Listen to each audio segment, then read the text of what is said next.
Some stories don't start with a bang. They start with a girl, a broken car, and a ring that remembers more than it should. If you feel something stir in you already, maybe stay a while. You might want to hear how it ends. The late afternoon light fell in slanted beams across the quiet stretch of country road, painting the cracked asphalt in hues of gold and amber. Dust stirred under the small, careful steps of Lucy Sullivan, her worn sneakers barely making a sound as she walked home from school. She was 9, though her eyes carried the kind of patience only hardship could teach. Her backpack was heavy, not with just school books, but a carefully wrapped bundle of old tools, a hand-me-down gift from her Uncle Frank. She was humming to herself, soft and off-key, when she spotted the sleek black Mustang on the roadside. Hood open, steam curling faintly from the engine, and beside it, a man in a sharp charcoal suit cursing under his breath into a phone. His appearance was jarring against the rural backdrop. Polished shoes, expensive wristwatch, every inch out of place on County Road 9. "I don't care what board meeting I'm missing," he barked. "I'm not leaving this car. It's not just any car." He hung up and tossed the phone into the front seat with a muttered expletive. Lucy paused a few feet away, the wind brushing strands of blonde hair from her face. "Excuse me, sir. Is your car broken?" The man turned, startled. His eyes took in the small figure before him, mud-splattered uniform, too big backpack, and an old ruby ring gleaming faintly on her finger. "It's fine," he replied tightly. "I'm just waiting on a tow." "I might be able to help," Lucy offered, stepping closer. "My uncle's a mechanic. He teaches me stuff." The man raised an eyebrow, part amused, part annoyed. "This is a high-performance vehicle." Lucy shrugged. "Coolant leak," she said, pointing to a puddle beneath the car. "You've got a split in your radiator hose." He stared, then crouched down, following her gaze. How did you know that?" Lucy smiled slightly, unzipping her backpack. "Because I listen when people teach me." And just like that, the gears of fate shifted.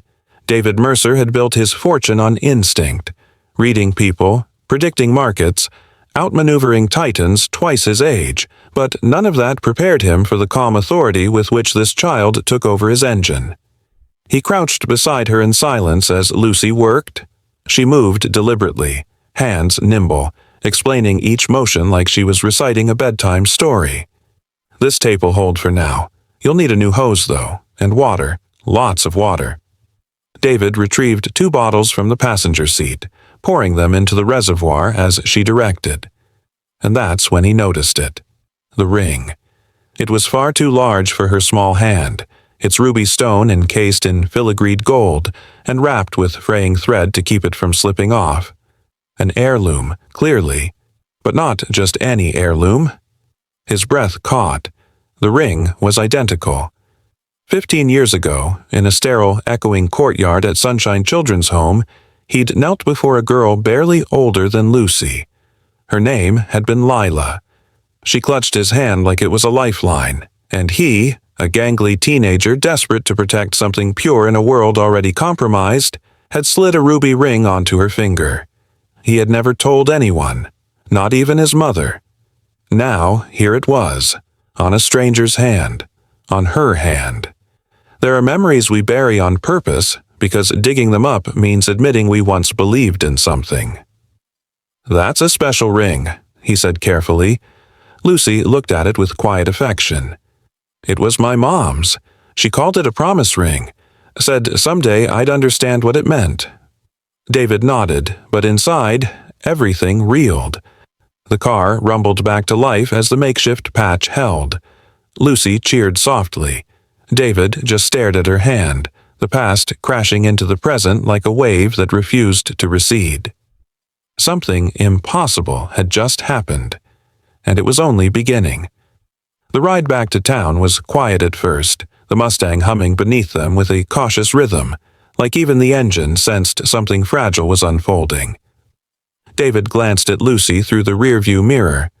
She sat upright, hands folded in her lap, her backpack cradled beside her like a child might carry a pet. The ruby ring caught sunlight through the windshield, throwing soft red sparks across the dashboard. "You live close by?" he asked, forcing his voice into something light. Lucy nodded. "Across from the laundromat, in the apartment with the crooked mailbox." David smiled faintly. "I've passed it a dozen times. Never noticed." "We make it look smaller than it is," she said with a shrug. "It's me and Uncle Frank now. Mom. She passed last year." "I'm sorry." The words were automatic, but the ache in his chest was real. "She was a nurse," Lucy added after a moment, her tone quieter. "Said she used to work someplace called Sunshine." David nearly swerved. Sunshine. The name struck him like a memory dredged from the bottom of a forgotten well. He hadn't heard it in over a decade, hadn't allowed himself to hear it. The orphanage, the ring, the girl. What did your mom say about Sunshine?" he asked, trying to keep his tone steady. "Not much. Just that it was a sad place full of loud secrets." She looked out the window. "Sometimes she'd cry in her sleep. She always made me promise I'd never go near places like that." David's hands tightened on the wheel. He felt the ground beneath his life begin to shift, small fractures spiderwebbing through carefully constructed realities. When they pulled up to the modest brick building Lucy called home, she slipped the ring off and handed it to him without hesitation. "She'd want you to see it up close," she said, and when he turned it over in his hand, he saw what he'd feared and hoped was true. Intertwined vines, tiny initials hidden in the filigree. O.M. Olivia Mercer, his mother. David sat in the parking lot long after Lucy disappeared into the apartment building, the ruby ring cradled in his palm like it might shatter if he moved too suddenly. He knew that filigree. He had it engraved himself, at 15, with a summer job savings and a stubborn heart that still believed promises could protect people. But he had failed Lila, the girl with the bright eyes and the trembling voice. He'd promised he'd come back for her. Instead, his father had come first. The next day, Sunshine Children's Home had been shut down. David never found out where Lila went, never even heard her name again. Until now. He drove straight to the Reynolds Archive facility, deep beneath the Mercer Tower, behind biometric locks and men in suits who still called him Sir. He told them he was doing historical research for a speech. It wasn't a lie. Not entirely. In the quiet hum of fluorescent light and climate control, he sifted through boxes labeled with outdated projects and land acquisitions. Then he found it. A folder marked Sunshine Acquisition. RMIs only. Inside, zoning permits, inspection reports, legal notices of sudden closure, and beneath it all, a memo in his father's handwriting. All loose ends tied. Transfers complete. No documentation remains. Except one. A photo of a girl with golden hair and wide eyes holding hands with a teenage boy. It wasn't negligence. It was orchestration. Every silence engineered. David recognized himself instantly. He didn't remember the photo being taken, but it was real. So was the fury blooming in his chest. Not at the orphanage, not at himself, at his father, at the lengths Richard Mercer had gone to make children vanish. Lucy watched from the couch as Uncle Frank fiddled with the rusty lockbox Carla had hidden at the back of her old closet. The air in the apartment felt different today, thicker, charged, like the moment before a summer storm. "You sure about this, kiddo?" Frank asked, his voice low. Lucy nodded. "She wanted me to find it. She said when the time was right, the truth would know where to go." The lock clicked. Inside were 3 things: a manila envelope, a faded leather-bound journal, and a tiny brass key taped to the back of a photo. The picture showed Carla, younger and smiling, holding a toddler in her arms. Lucy, though she couldn't remember being that small. On the back, Carla had written, "You were never mine by blood, but you've always been mine by heart." Frank picked up the journal with reverence. "She wrote a lot," he muttered, flipping through pages of Carla's neat cursive. Lucy reached for the envelope. It was sealed, the name Lila Sullivan scrawled across it. She hesitated, then opened it carefully. Birth certificates, adoption forms, forged signatures, and one document that made her breath catch. A hospital record listing her birth mother as Olivia Mercer, her father, Richard Mercer, her name, Leila Elizabeth Mercer. The room tilted. The walls of her childhood seemed to fall away. Carla wasn't her mother, not by blood, and the girl in that old orphanage photo, the one with the ruby ring, the one David had remembered, was her. Lila. Lucy. The same person. Frank sat heavily beside her. "She saved you," he murmured. "She must have known what would happen if you stayed." Lucy nodded, clutching the ring like it could anchor her. And somewhere across the city, a man with the same haunted eyes was reading the same name, and beginning to realize the daughter his father had erased was sitting just a few miles away. David stood in his mother's private sunroom, a space filled with antique clocks and dustless bookshelves, the only place in the Mercer estate that still bore her quiet presence. Olivia had stepped out for an errand. He hadn't told her he was coming. In his hand, he held Lucy's birth certificate, his sister's. His jaw clenched as he reread the names. Olivia Mercer. Richard Mercer. And then, written in unfamiliar ink beneath them, Lila Elizabeth Mercer, transferred without maternal consent. He didn't remember much about his early teenage years, too many nights blurred by boarding schools and business grooming, but he remembered sunshine. He remembered Lila. He had never known she was his sister. The sound of keys at the door startled him. Olivia appeared, composed in her cream coat and soft gloves. Her eyes widened when she saw the papers in his hand. "I found her," David said, voice raw. "Her name is Lucy now, but she's Lila, Mom. She's alive." Olivia's breath hitched. The grocery bag slipped from her fingers, apples thudding softly against the carpet. "They told me she died," she whispered. "Richard said she was stillborn. He showed me a tiny coffin. A funeral. I was sedated for days." David handed her the ring. "She has this. The one you gave me for her." Olivia stared at it like it might vanish. Then she looked up. "She had a twin," she said. "Identical. Elizabeth." David's heart thudded. "I only held them once, 7 minutes apart. The nurses took Lila away, said she needed extra care. Then Richard said she didn't make it." Her voice cracked. "I believed him.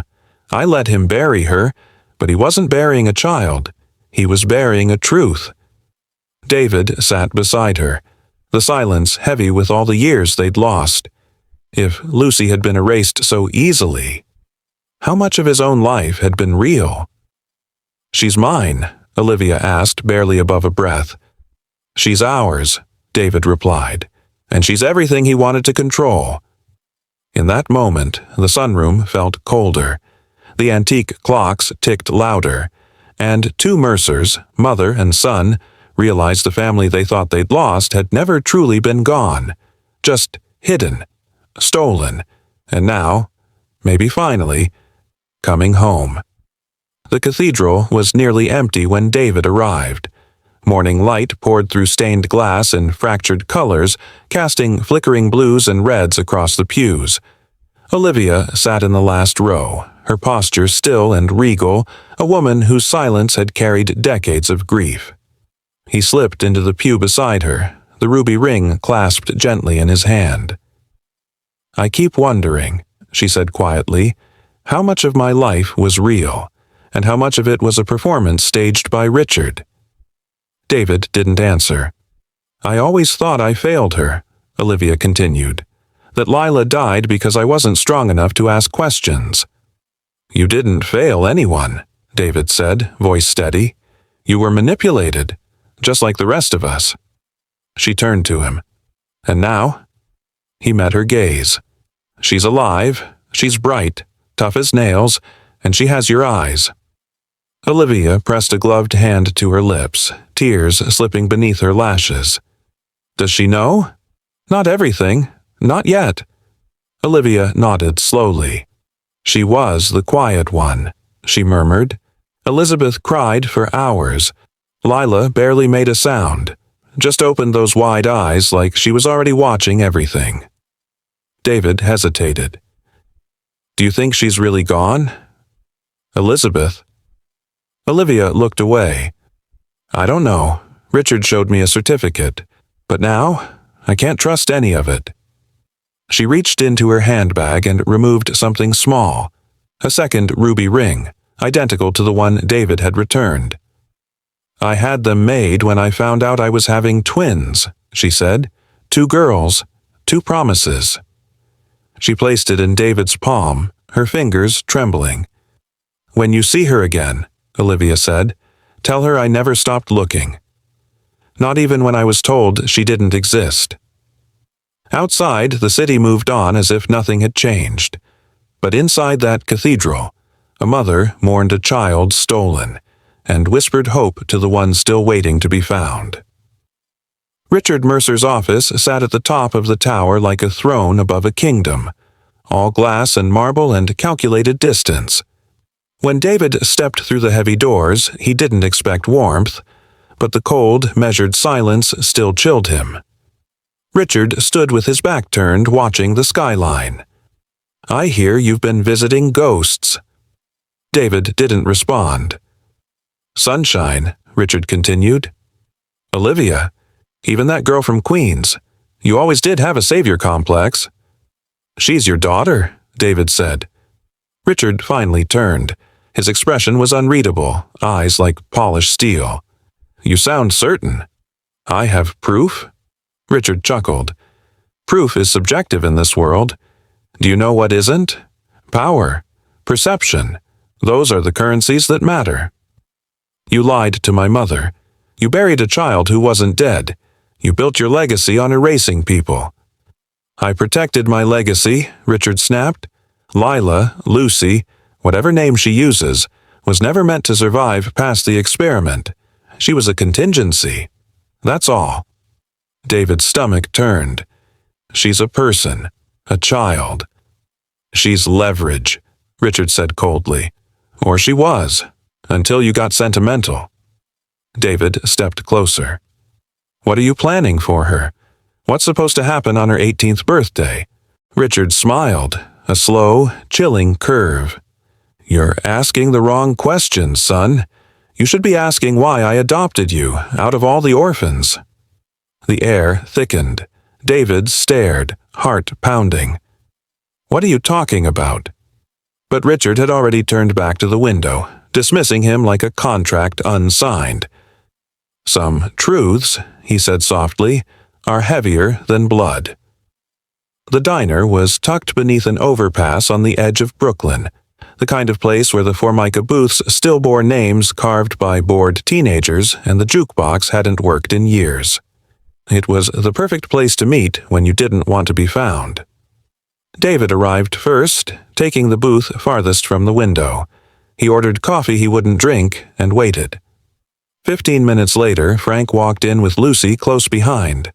Her backpack looked heavier than ever, and she clutched it like it held a secret too fragile to speak aloud.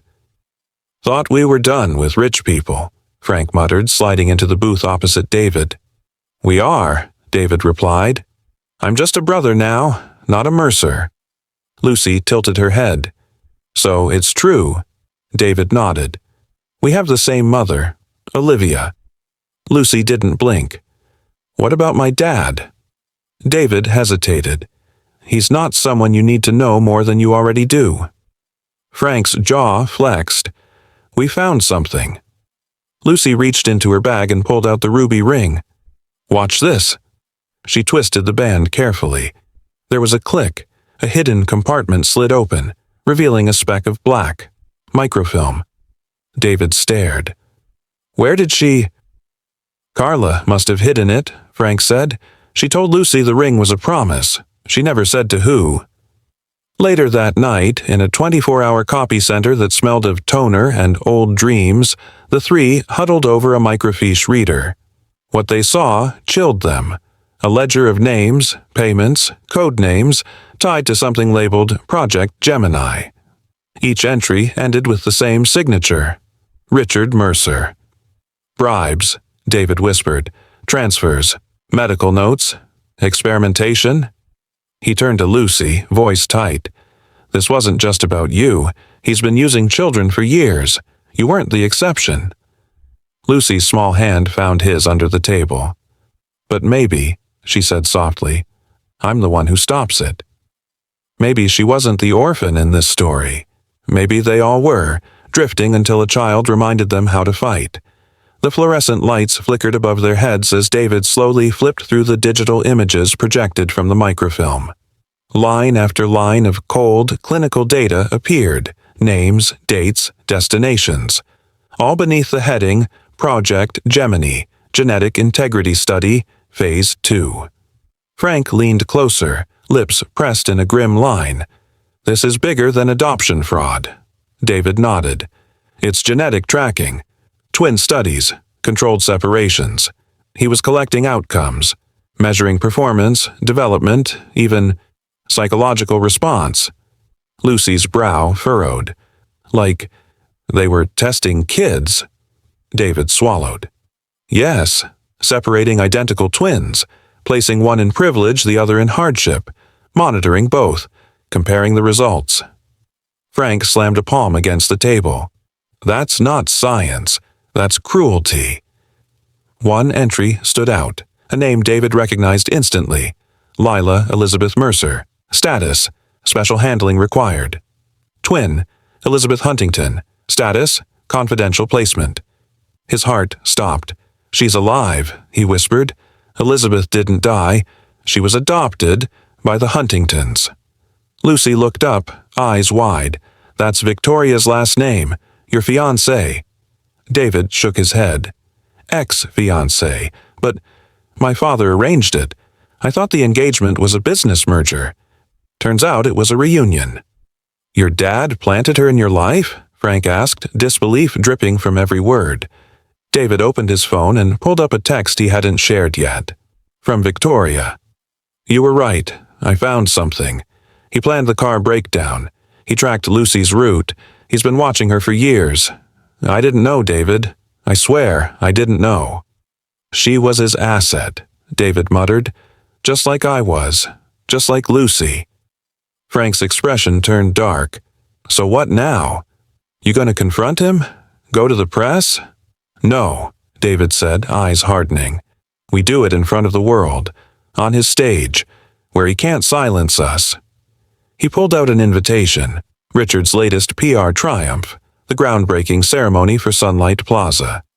He's gathering New York's elite, city officials, media, donors, the perfect place to bring it all crashing down. Lucy's voice was steady as she reached for his hand. Let's end what he started. The ballroom at the Grand Astoria shimmered beneath 1,000 lights, all soft gold and crystal brilliance, as if the truth could be drowned in elegance.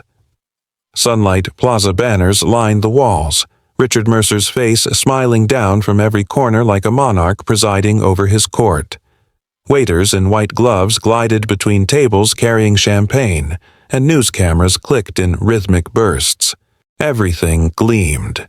Everything misled. David adjusted his cufflinks in the green room mirror, but his eyes betrayed the storm within. His fingers trembled slightly, not from fear, but from the weight of inevitability.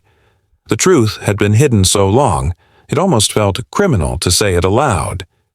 Victoria stood beside him, her gown black and sleek, refusing the glitter of her lineage. Her reflection was still, unreadable, like a statue deciding whether it belonged in a museum or a courtroom. He added new security after I warned you, she said quietly. They're scanning IDs at every entrance. Matthew's in, David replied. Dressed as a caterer.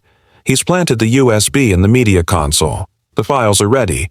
Project Gemini, the ledgers, even the sealed medical documents.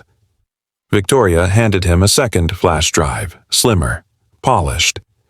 This one has everything else: internal emails, surveillance logs, footage, and proof he orchestrated Lucy's car breakdown to force that first encounter. David stared at it like it might burn him. "Why are you helping me?" he asked. She met his eyes. "Because I found out I'm Elizabeth, your sister," and he lied to both of us. The world shifted. Names, memories, meanings, all blurred, but there was no time to process. A security guard appeared in the mirror's edge. "Mr. Mercer," he said stiffly, "your father's requested you backstage." David nodded slowly, then turned to Victoria. "If I don't make it back—" "You will," she cut in. She slipped off her heels and stood barefoot on cold marble. "Because he taught us how to win. But now, we fight with truth." The house lights dimmed. From the speakers came the voice of the MC. "Ladies and gentlemen, please welcome the visionary behind Sunlight Plaza, Mr. Richard Mercer." Applause thundered like a wall collapsing, and from the shadows backstage, David took one last breath, then stepped into the light. The ballroom shimmered with applause as Richard Mercer strode to the podium, his tuxedo crisp, his voice oozing confidence. The lighting was warm, flattering, casting his face in golden tones like he'd already won something. Camera flashes kissed his cufflinks. Waiters froze mid-step to listen. "Tonight," he began, "we celebrate not just a building, but a vision. Sunlight Plaza will be a beacon for a brighter future." David stood just off stage, heart thundering in his chest like a war drum. His hands were ice-cold despite the heat of the spotlights. Behind him, Matthew gave the signal. The USB was live. Across the ballroom, the giant monitors flickered once, twice. Then everything changed. Architectural renderings dissolved into rows of scanned documents.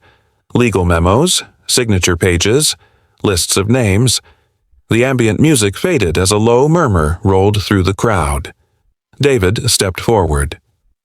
"Before we go further," he said, slicing through the moment like a blade, "there's something I need to share." The room hushed. Phones lowered mid-swipe. Conversations cut short. Richard turned slowly, his smile frozen like paint on glass. "David," he warned, already sensing the ground shifting beneath him. "This land," David said, his voice trembling but strong, "was once home to Sunshine Children's Home. 15 years ago, it was shut down under mysterious circumstances. Children disappeared. Records were erased." The monitors behind them came to life in rapid sequence.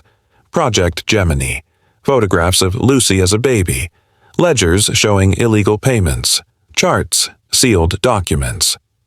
Richard's signature burned bright under each entry. But not everything stayed buried. Project Gemini was an unauthorized human experiment, David continued, louder now.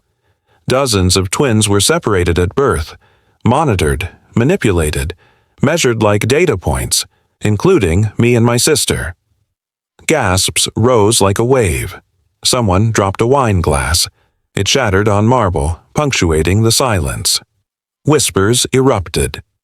A few guests stepped back from Richard as if corruption were contagious. Then Olivia entered. She was poised, dressed in quiet gray, but her presence sucked the air from the room. At her side stood Lucy, small hand wrapped around her grandmother's fingers. "She is your granddaughter," Olivia said clearly, her voice sharp as a bell. "And you tried to erase her." Richard stepped forward, eyes narrowed, but before he could reach the mic, another figure blocked him. "Victoria." "Not this time," she said. "You lied to me too. I'm Elizabeth." Richard's mouth parted, but no words came. His carefully constructed world, built on silence and leverage, was unraveling faster than he could rebuild it. Then came Sarah, Carla, alive, walking, eyes blazing with survival. "I didn't die in that crash," she spat. "You tried, but I saved Lily." The crowd no longer whispered. They stared, accusing, waiting. Richard turned toward David, face twisted. "You think you're better? You think you weren't chosen?" Then, for the first time, something cracked in his voice. "To Richard Mercer, children weren't born," David said, his voice steady now. "They were placed, like pawns." "What do you mean?" David asked, though he already knew he wouldn't like the answer. "I adopted you because you are one of us," Richard snapped. "Olivia's sister, your real mother. You're a Mercer by blood. All of this, your life, was designed." A beat passed, and David didn't flinch. He stared at his father, not with hate, but with something colder, clarity. "Then I'm choosing a different design." And just like that, the empire began to crumble. The farmhouse in the Catskills didn't have marble floors or glass walls. It had creaky stairs, mismatched chairs, and a porch swing that groaned like it carried stories. It smelled of coffee and old pine wood. The windows fogged in the mornings, and the kitchen clock ticked louder than necessary. It was perfect. Days had passed since the gala, since the FBI led Richard Mercer out in handcuffs and the media tore into decades of secrecy. The headlines screamed scandal, but here, surrounded by trees and sky, the noise couldn't follow them. David, Olivia, Lucy, and Victoria had disappeared into quiet, choosing healing over spectacle. No interviews, no podiums, just time. Real time.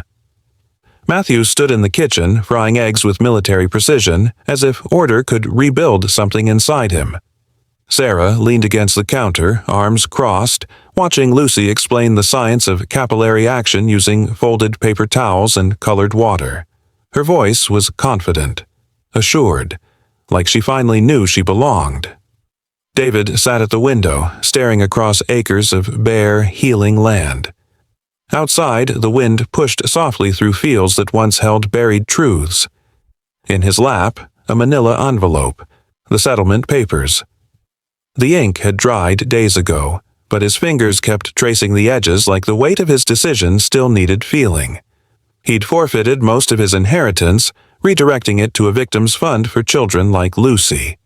In return, the court had granted him ownership of several untainted Mercer properties, including the lot where Sunshine once stood. Matthew appeared behind him. "We could sell it," he said. "Start over." David shook his head slowly. "We build something better, a place that heals instead of hides." Olivia entered with a soft smile. "The city's open to rezoning. If we draft a proposal—" Victoria chimed in, sleeves rolled up. "I've already filed for nonprofit status. The foundation can cover startup costs." Lucy looked up from her project. "Can we teach kids to fix engines? Uncle Frank says I've got the hands for it." Frank's voice came from the hallway. "You've got the brain for it too, grease monkey." The room fell into a thoughtful hush, the kind that stretches wide enough to carry a future. Then David said, almost to himself, "We'll call it the Sunlight Center, a place where no child has to wonder if they were wanted." And just like that, the future began to take shape, handwritten, imperfect, but entirely their own. 1 year later, the land where Sunshine Children's Home once stood bloomed with new purpose. Where crumbling walls and silence had reigned, now stood the Sunlight Center, a campus of warm brick and clean glass, gardens and murals, classrooms and workshops. A memorial garden marked the center, with a simple plaque. For those who were hidden. For those who found the light. The grand opening wasn't grand in the Mercer sense. No orchestras or red carpets. Just community. Just people who had been broken and were learning to be whole again. David stood at the podium in rolled-up sleeves, no tie in sight. "Today isn't about names like Mercer or Huntington," he said. "It's about kids who deserve more than survival. They deserve future, dignity, and truth." Lucy sat in the front row between Olivia and Sarah, bouncing her legs, trying to hide her nerves. She wore a simple navy dress and, for once, no ruby ring. Victoria stood behind a table of scholarship brochures, the Sullivan Mercer Fund, named in memory and defiance. Frank, now head of technical training, was already leading teens through their first lesson in automotive repair. "Lesson 1, he barked, smiling. "Grease is proof you're learning." After the ribbon was cut, families toured the campus. Donors shook hands. Former orphans lingered long at the memorial. Lucy wandered to the display and stared at the ring now housed in a small glass case, its ruby glowing in filtered light. David approached quietly. "You sure about leaving it there?" She nodded. "It's where the story started, but it doesn't have to follow me anymore." He smiled. "We've got a new story now." As the sun dipped low, casting golden light across the faces of this improbable family, laughter rose from the garden, and the land, once soaked in secrecy, finally began to breathe. The farmhouse porch creaked beneath their weight as the chosen family gathered for dinner under the stars. Mismatched chairs, flickering lanterns, and bowls of food passed hand to hand. Nothing elegant, everything earned. Lucy leaned against the railing, watching fireflies blink across the tall grass. Her fingers played absent-mindedly with a slim silver band on her right hand. David joined her, his own matching ring catching the moonlight. "Feels different, doesn't it?" she asked. "What does?" "This kind of family, the kind you pick, the kind that doesn't come with conditions." David nodded. "Yeah, it's a promise no one forced." Inside, Olivia poured tea while Sarah hummed a lullaby she once sang to a frightened little girl who didn't know her name. Frank sat polishing a wrench, ever the guardian with grease-stained hands. And Victoria, now running the foundation full-time, laughed for the first time in months as she explained accounting tricks to a pair of interns.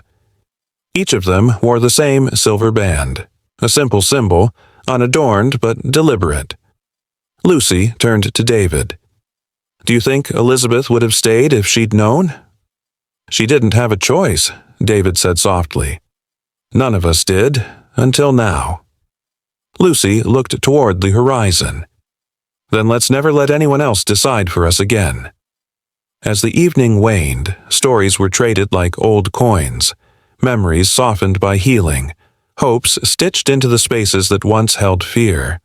No headlines, no inheritance, just belonging. Before bed, Lucy stepped into the small memorial room they had created beside the workshop. Inside the glass case, the ruby ring lay nestled beside a Polaroid of two children holding hands. She whispered to it, not goodbye, but thanks. Then she closed the case, flicked off the light, and joined the others. They had won. But everyone here had bled. Some just learned to carry their scars with grace. The past had given them blood, but silver had made them family. If this story touched something in you, a memory, a scar, a silent hope, let us know.